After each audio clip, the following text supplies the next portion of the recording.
Late November 1950. The mountains of North Korea are silent and white. U.S. Marines of the 1st Marine Division push north along a narrow, frozen road toward the Chosin Reservoir. The air is so cold it hurts to breathe. The Marines believe the war is nearly over.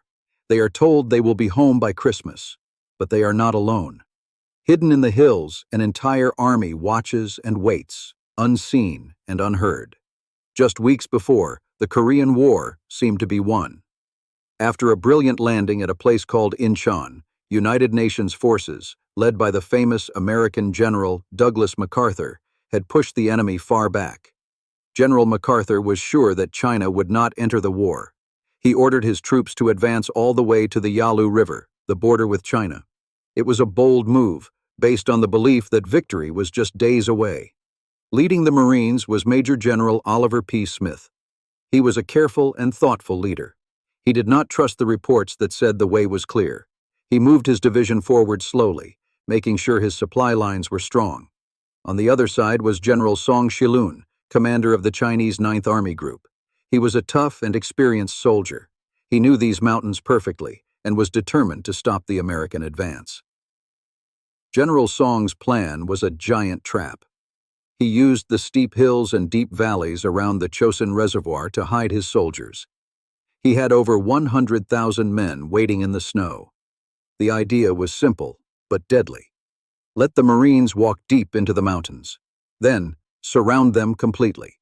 Cut their only road out, and attack them from all sides until none were left. But the Chinese were not the only enemy.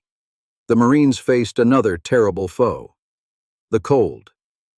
The winter of 1950 was one of the coldest ever recorded in that area.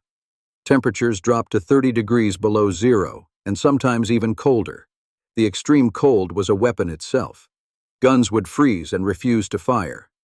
Batteries for radios died in minutes. Food rations became solid blocks of ice. Even medicine to help the wounded, like morphine, had to be thawed in a medic's mouth before it could be used. The trap is sprung. On a freezing night in late November, the silent mountains erupt. Whistles and bugles slice through the air. Tens of thousands of Chinese soldiers, many wearing only thin cotton uniforms against the brutal cold, swarm down the hillsides. They attack with overwhelming numbers and fierce determination. The Marines are caught. Their units are cut off from one another, fragmented into small pockets of resistance along the winding reservoir road. They are surrounded, outnumbered 10-1, and fighting for their very lives in the dark. Every position becomes an isolated island in a sea of attackers. But Marines do not surrender. They decide to fight their way out. This was not a retreat. It was an attack in a new direction, south, toward the sea. They would have to break through the enemy force that encircled them and march over 70 miles of treacherous mountain terrain. The only way out was a single, narrow, ice-covered road. Every hill along this path was controlled by the enemy. Every bend in the road could hide an ambush. The breakout would be a slow, brutal, moving battle against both a determined enemy and the unforgiving winter. To survive, they used a brilliant tactic. One group of Marines would attack and seize a hill, providing covering fire. This allowed the long column of men and vehicles to move forward. Once the column passed, that group would pull back and join the rear guard, while another unit up front attacked the next enemy position. They did this over and over again. It was a painful, step-by-step fight down the mountain. This method of one unit covering another as they moved forward was the only way to keep the entire division from being destroyed. It required perfect timing and unbelievable courage. The fighting was constant, day and night. The cold was a relentless enemy, freezing weapons and making every task a struggle. Yet the column pushed on, bringing its wounded and its equipment, refusing to leave anyone behind. They were a frozen, embattled force, but they were unbroken. After days of this grueling march, they reached a place called Funchilin Pass. Here, they faced their greatest challenge. The Chinese had destroyed a vital bridge that crossed a deep gorge. Without it, the road was cut. The trucks, tanks, and wounded could go no further. They were trapped. It seemed like the end. But what happened next was a miracle of engineering and air power. In a bold and unprecedented move, the United States Air Force used giant cargo planes to airdrop massive portable bridge sections. 8 huge steel pieces, each weighing thousands of pounds, floated down from the sky on giant parachutes. In the freezing cold, with the enemy nearby, Marine combat engineers worked tirelessly. They guided the massive pieces into place, assembling a new bridge over the chasm. This incredible feat allowed the entire column to cross the gorge and continue its legendary march to the sea. The 1st Marine Division finally reached the port of Hungnam. They were exhausted and battered, but they were not broken. They marched out as a single, disciplined unit, a testament to their unbreakable will. They brought with them nearly all of their wounded, their heavy equipment, and they carried their fallen brothers, refusing to leave anyone behind. This was no retreat. In their fighting withdrawal, the Marines had shattered the enemy's grand plan. They had effectively destroyed 7 to 9 entire Chinese divisions, breaking the enemy's strength and spirit in the mountains. The trap had failed. The hunters had become the hunted, and the Marines had fought their way through, leaving a trail of defeated foes in the frozen landscape. The cost of this legendary stand was immense. Thousands of Americans were killed, wounded, or went missing in the brutal cold and relentless fighting. The Chinese forces suffered losses that were truly catastrophic, a terrible price for their surprise attack. The snow-covered hills held the silence of profound sacrifice. Those who endured the fighting and the cold earned a name spoken with the deepest respect: the Chosin Few. This title is more than a name for a survivor. It is a badge of honor, representing a brotherhood forged in the coldest of crucibles, a bond of shared hardship and unwavering loyalty that would last a lifetime. The Battle of the Chosin Reservoir became a cornerstone of the modern Marine Corps. It is a story told to every new recruit, a foundational legend of what it means to be a Marine. It is the ultimate example of performing under the most extreme pressure. This battle proved that a well-led, determined force could face impossible odds and not only survive, but win. It became a powerful symbol of resilience, discipline, and a ferocious fighting spirit. The legend of Chosin echoes in the Corps' belief that Marines can overcome any obstacle, anywhere. Why, after more than 70 years, does the story of the Chosin Reservoir continue to inspire such deep awe and respect? The answer goes beyond the details of the battle, beyond the strategy and the weapons used. It endures because it is a profound story of the human spirit.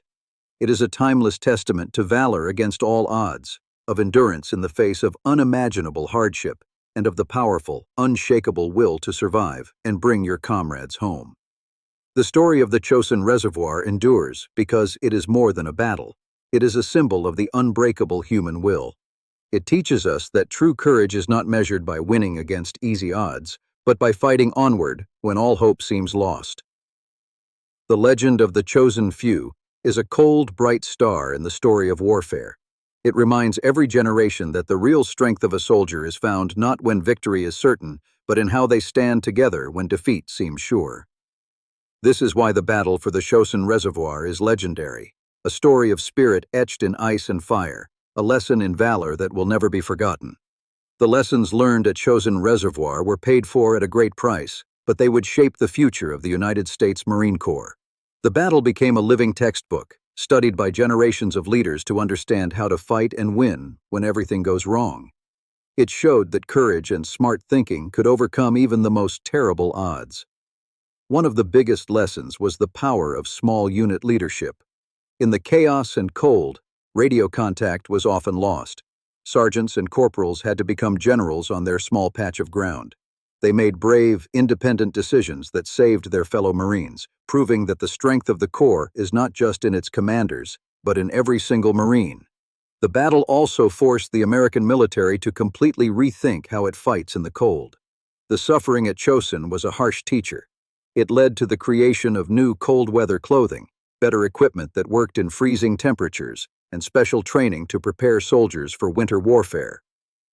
Because of the Chosin Few, the military established training centers dedicated to fighting in mountains and extreme cold. The lessons from that icy reservoir ensured that future generations would be better prepared for the planet's harshest battlefields. Never again would American forces be so surprised by the weapon of winter. Beyond tactics and gear, the battle strengthened one of the Marine Corps' most sacred beliefs: no one gets left behind. The effort to carry out the wounded and the fallen through constant enemy attacks was incredible. It was a promise kept, a testament to the bond between Marines. This fierce loyalty created a powerful trust that held the units together. Every Marine knew, without a doubt, that their brothers would move heaven and earth to bring them home. This spirit, forged in the frozen hills of Korea, remains a core part of the Marine identity today. The fighting withdrawal from Chosin also had a huge impact on the wider war. By smashing through 12 Chinese divisions and escaping the trap, the Marines prevented a total collapse of the United Nations front in North Korea. They bought precious time for other forces to pull back and set up new defenses. Their legendary breakout sent a powerful message to the enemy.